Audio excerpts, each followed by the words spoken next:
So we like gear so far. We're up to about an 85 millimeter, working our way up through. So from here on, we are going to spend an inordinate amount of time talking about my best friend, which is the 70 to 200 millimeter. And I mentioned a little bit yesterday that I didn't always have a 70 to 200. For a very long time, I thought that the 70 to 200 was the thing that you bought when you were stuck in the balcony of the church and you weren't going to really be able to shoot, and you had to shoot long because you were farther away from your subjects, right? It's kind of a photo 101 basic way of thinking. If I can't get closer to them, I need a lens that will let me zoom to them. That's what I used to think about the 70 to 200.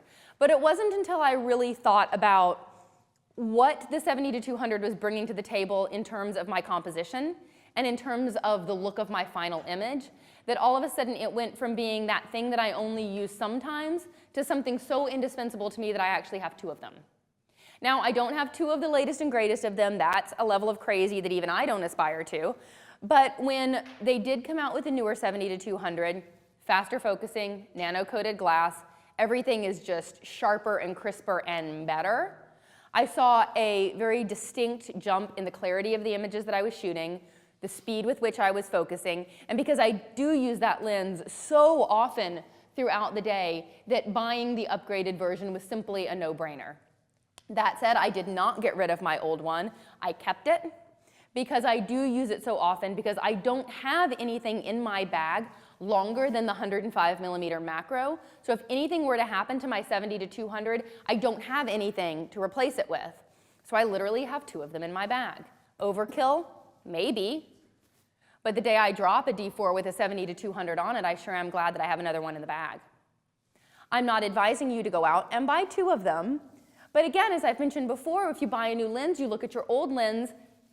Do you need the money that you would make from selling that old lens more than you would need the insurance policy of having another one in your bag? Only you can decide that. I can't tell that to you. But my 70 to 200 is beloved to me. I use it for everything. And let's talk about it all the way above and beyond and all the way around. I do shoot it at 70 millimeters. I don't want to say that I only shoot my 70 to 200 at 200, because at 70 millimeters, it's still a beautiful thing. Sometimes it's simply because of space. Sometimes it's because I'm shooting family formals in Central Park. There's every tourist that has ever been in New York there, because obviously it's a Saturday and they're all in the park. Bride and groom want to do pictures at the fountain. Why am I not at 200 millimeters? Because I physically could not separate myself from the bride and groom and stop people from walking by. It's not like I'm in a church where I can ask people to clear the aisle. It's not like I'm in a venue where I can say, hey guys, do you mind stepping out of the way? I'm in the middle of a public park. I can't ask people to move. So I'm shooting as long as I possibly can to get as much compression as I possibly can within the realistic confines of where I'm at. Stepping through, I will shoot it at 150 millimeters. It's not either 70 or 200. There's a whole range of millimeters in there that I can use. Shoot it at 150. Looks a bit like that. Looks a bit like that. I'm not sitting here and I'm not thinking, oh my gosh, the 70 to 200 millimeters, I have to shoot it when I want compression at 200 all the time. That's not what I'm going for. I'm going for a longer focal length, and whether it's 160, 180, 200, you're doing whatever the situation will allow.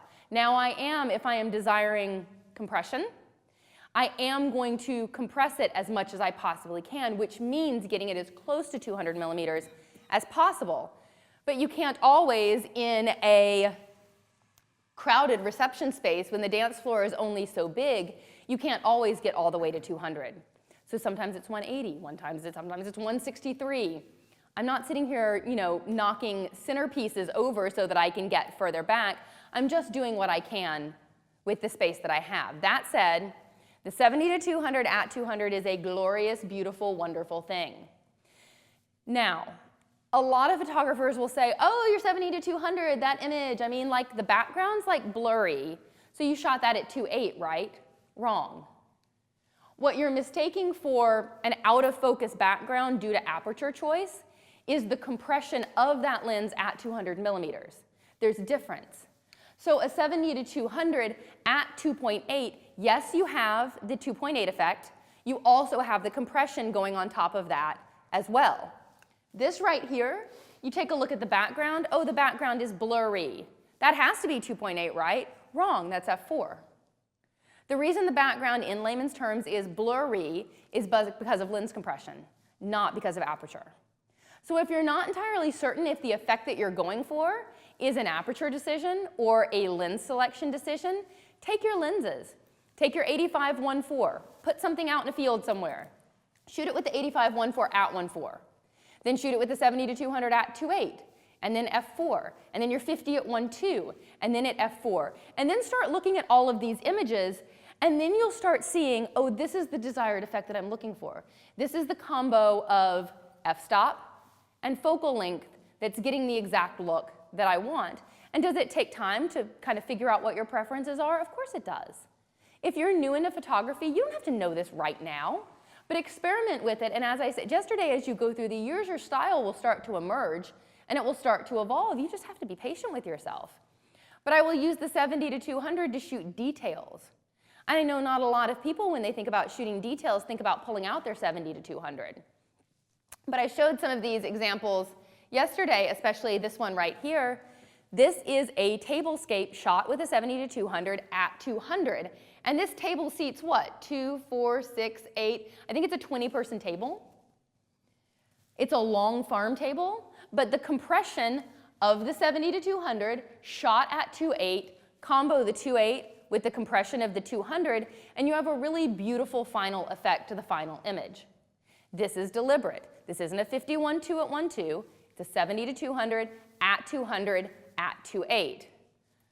I will use my 70-200 for family formals as often as I possibly can. As close to 200 millimeters as I can get, this is at 200 millimeters, because it is very flattering to body types. All body types everywhere.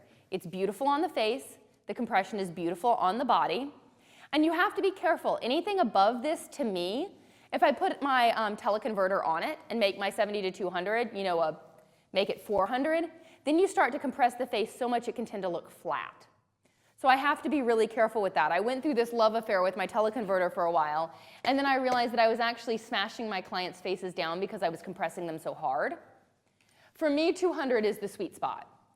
So I will actually, in a church, when shooting family formals, get all the way back down the aisle, and I will shoot those family formals with the 70-200 millimeters at 200 millimeters. Does it mean that I have to keep the aisle clear? It does. Does it mean that I constantly have to say, excuse me, ma'am, I'm so sorry, do you mind taking a seat? It does. But to me, the final effect is absolutely worth it.